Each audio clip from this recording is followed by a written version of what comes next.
Assembly budget sessions ఈ నెల 16వ తేదీ నుంచి ప్రారంభం కానున్నాయి. తొలి రోజు గవర్నర్ ప్రసంగం ఉండనుంది. ఇక ఈసారి జరిగే బడ్జెట్ సమావేశాల్లో అధికార పార్టీని నిలదీయాలని గులాబీ పార్టీ డిసైడ్ అయింది. అందులో భాగంగానే రాష్ట్రంలో ఉన్న ప్రధాన సమస్యలు అసెంబ్లీ వేదికగా ప్రస్తావించాలని ప్రధాన ప్రతిపక్షం బీఆర్ఎస్ భావిస్తుంది. ఏ సమస్యను ప్రస్తావిస్తే హైలైట్ అవుతామని గులాబీ నేతల్లో చర్చ నడుస్తుంది.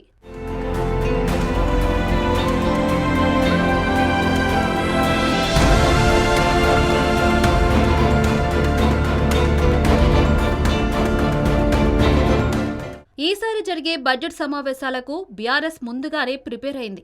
ఇక దీంతో ఎమ్మెల్యేలు, ఎమ్మెల్సీలకు ఒక రోజు శిక్షణ తరగతులు నిర్వహించారు. Assembly rules, 0 hour, question hour, budget పద్ధతులపై చర్చ సందర్భంగా ఏం మాట్లాడాలి అనే అంశాలను గులాబీ ఎమ్మెల్యేలు, ఎమ్మెల్సీలకు ట్రైనింగ్లో వివరించారు. గత బడ్జెట్లో కేటాయింపులు, ఇప్పుడు ప్రభుత్వం ప్రవేశపెట్టే బడ్జెట్లో శాఖల వారీగా కేటాయింపులు ఏ విధంగా ఉన్నాయి, అసెంబ్లీలో ప్రభుత్వాన్ని ఏ విధంగా కార్నర్ చేయవచ్చు అనే దానిపై ఓరియంటేషన్ సెషన్ నిర్వహించారు.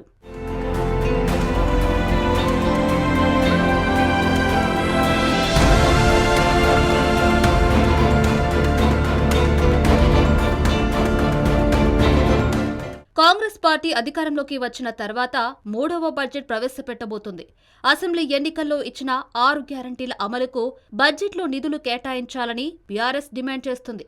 ఇదే అంశంపై కాంగ్రెస్ పార్టీ టార్గెట్గా అసెంబ్లీలో గులాబీ పార్టీ మాట్లాడనుంది. ఇక మూసీ ప్రక్షాళనపై CM Revanth Reddy power point ప్రెజెంటేషన్ను ఇచ్చారు. దీనికి కౌంటర్గా బీఆర్ఎస్ వర్కింగ్ ప్రెసిడెంట్ కేటీఆర్ హిమాయత్ సాగర్లో పవర్ పాయింట్ ప్రెజెంటేషన్ ఇచ్చారు.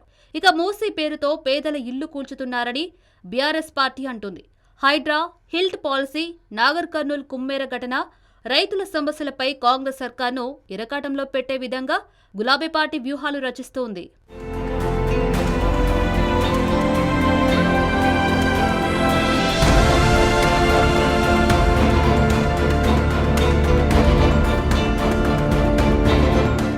ఇప్పటి వరకు అసెంబ్లీ సమావేశాల చర్చల్లో బీఆర్ఎస్ అధినేత మాజీ సీఎం కేసీఆర్ పాల్గొనడం లేదు.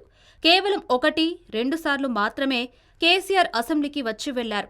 ఇక కేటీఆర్, హరీష్ రావు అసెంబ్లీలో బీఆర్ఎస్ను లీడ్ చేస్తున్నారు.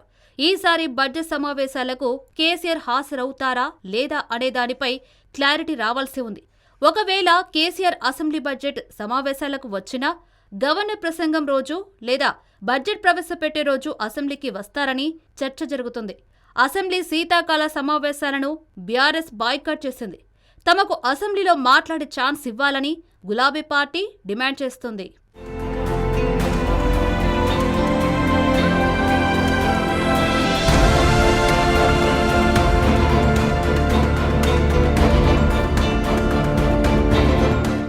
మొత్తానికి అసెంబ్లీ బడ్జెట్ సమావేశాలు వాడి వేడిగా జరగనున్నాయి. దీంతో బీఆర్ఎస్ వ్యూహం ఏ విధంగా ఉంటుంది అనేది చూడాలి.